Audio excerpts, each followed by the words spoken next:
Bismillahirrahmanirrahim.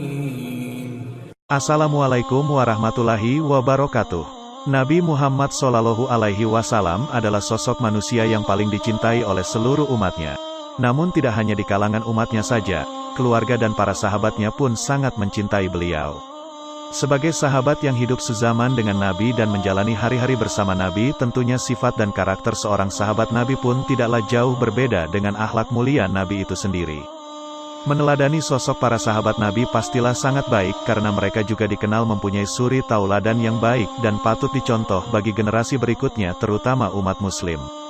Sebenarnya masih ada banyak lagi sosok sahabat Nabi yang memiliki kepribadian dan akhlak yang baik yang dapat dijadikan contoh bagi generasi umat muslim di masa kini dan mendatang, supaya turut memberikan dampak positif dan menginspirasi umat manusia di seluruh dunia dalam menjalankan kebaikan. Usia Anas masih sangat muda ketika ibunya Al-Gumaisyah mentalkinnya dengan 2 kalimat syahadat. Ibunya mengisi hatinya yang bersih dengan kecintaan kepada Nabi Al-Islam Muhammad bin Abdullah. Maka di benak Anas pun mulai tumbuh rasa cinta kepada Rasul sekalipun dia belum pernah bersua dengan Nabi yang mulia tersebut, hanya mendengar kisah beliau sebatas dari orang ke orang.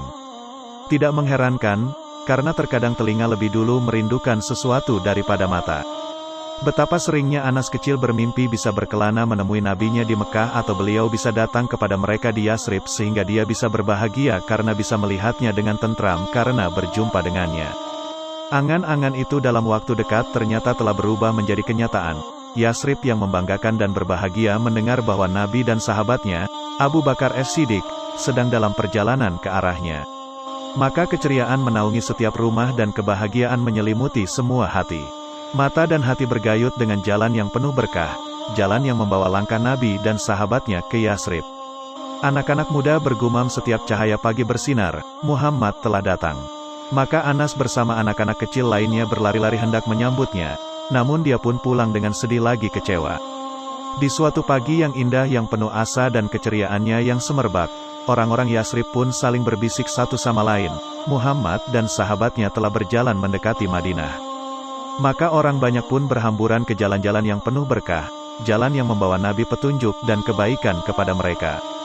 Mereka berondong-bondong menyambut kedatangan beliau secara bergelombang, kelompok demi kelompok. Di sela-sela mereka ada sekumpulan anak-anak yang tak kalah bersemangat. Wajah-wajah mereka dihiasi kebahagiaan dan menyatu dengan hati kecil mereka serta yang penuh sukacita memenuhi jiwa mereka yang jernih. Di barisan depan anak-anak tersebut adalah Anas bin Malik Al-Ansari.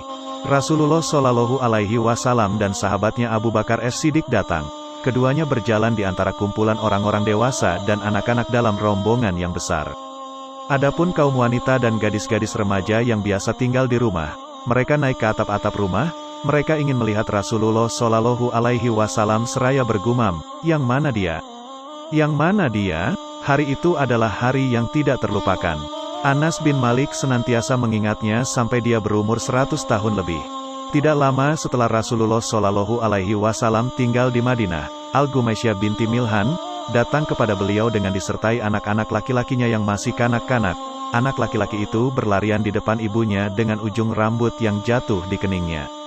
Al-Gumaisyah mengucapkan salam kepada Nabi dan dia berkata, "Ya Rasulullah SAW, semua laki-laki dan wanita dari Ansar telah memberimu hadiah, tetapi aku tidak mempunyai apapun yang bisa aku jadikan hadiah untukmu selain anak laki-lakiku ini. Terimalah dia, dan dia akan berkhidmat kepadamu sesuai dengan apa yang engkau inginkan." Nabi berbahagia, beliau memandang anak muda ini dengan wajah berseri-seri. Beliau mengusap kepalanya dengan tangan beliau yang mulia, menyentuh ujung rambutnya dengan jari jemari beliau yang lembut dan beliau menganggapnya sebagai keluarga. Anas bin Malik atau Unais, anak kecil, begitu terkadang mereka memanggilnya sebagai ungkapan sayang kepadanya, berumur 10 tahun manakala dia berbahagia bisa berkhidmat untuk Rasulullah SAW.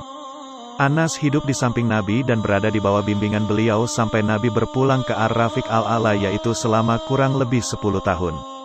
Selama itu Anas memperoleh bimbingan dari Nabi yang dengannya dia menyucikan jiwanya, memahami hadits beliau yang memenuhi dadanya, mengenal akhlak beliau yang agung, rahasia-rahasia dan sifat-sifat terpuji beliau yang tidak dikenal oleh orang lain.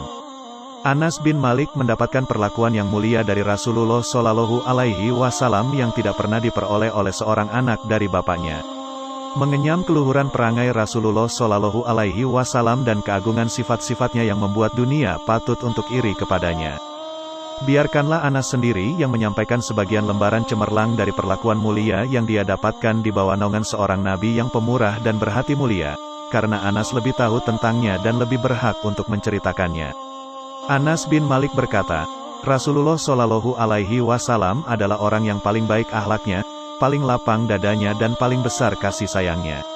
Suatu hari beliau mengutusku untuk suatu keperluan. Aku berangkat, tetapi aku menuju anak-anak yang sedang bermain di pasar dan bukan melaksanakan tugas Rasul. Aku ingin bermain bersama mereka. Aku tidak pergi menunaikan perintah yang diperintahkan oleh Rasulullah Shallallahu Alaihi Wasallam. Beberapa saat setelah berada di tengah-tengah anak-anak itu, aku merasa seseorang berdiri di belakangku dan memegang bajuku. Aku menoleh. Ternyata dia adalah Rasulullah Shallallahu Alaihi Wasallam dengan tersenyum. Beliau bersabda, "Wahai Unais, apakah kamu telah pergi seperti yang aku perintahkan?" Maka aku pun salah tingkah aku menjawab, "Ya, sekarang aku berangkat wahai Rasulullah Shallallahu Alaihi Wasallam." Demi Allah, aku telah berkhidmat kepada beliau selama 10 tahun. Beliau tidak pernah berkata untuk sesuatu yang aku lakukan, "Mengapa kamu melakukan ini?" Beliau tidak pernah berkata untuk sesuatu yang aku tinggalkan, "Mengapa kamu tinggalkan ini?"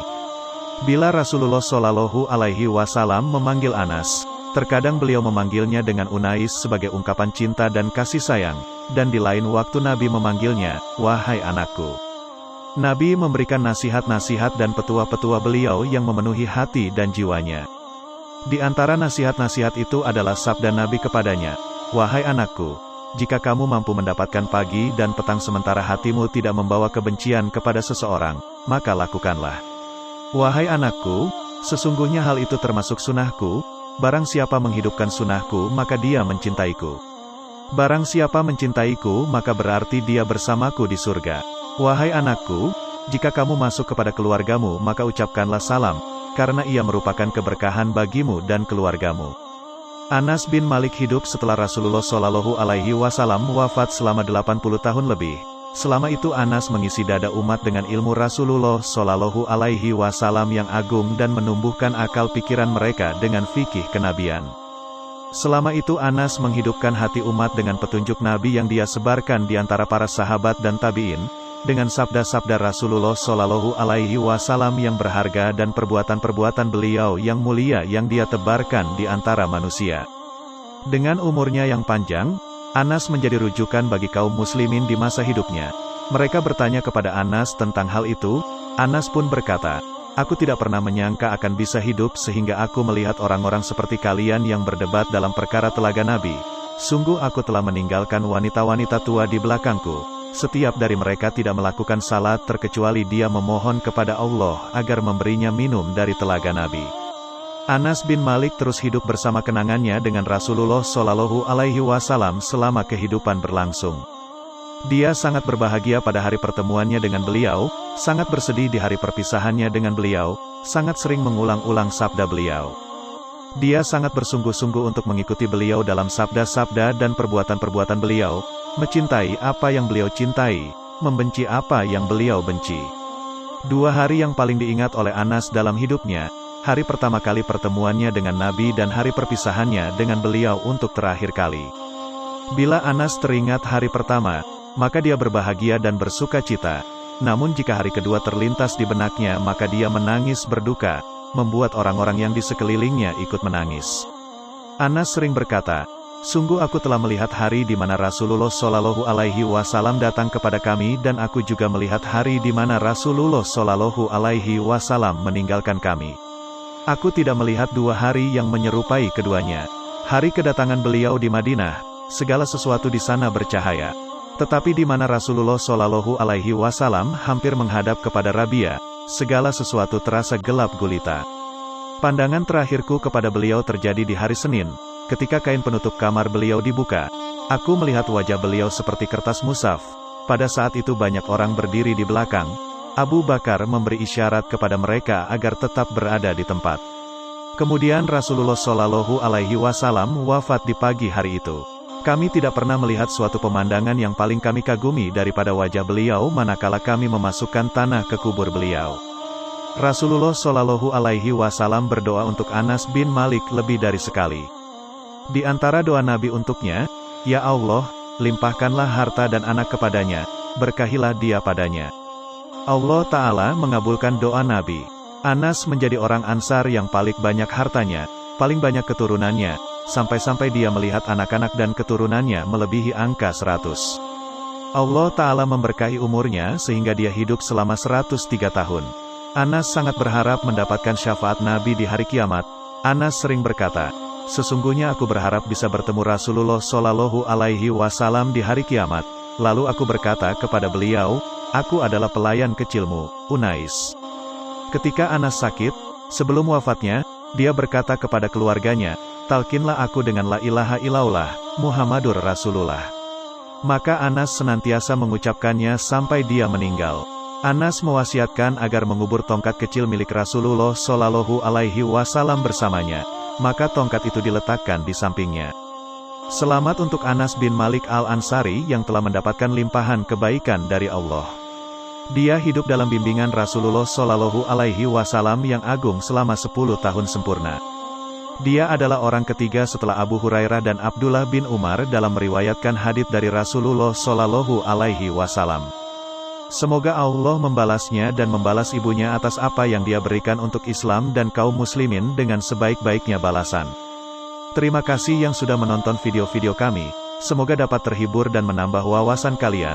Maka dari itu bergabunglah bersama kami, jangan lupa like, komen dan subscribe dan nyalakan lonceng notifikasinya. Assalamualaikum warahmatullahi wabarakatuh.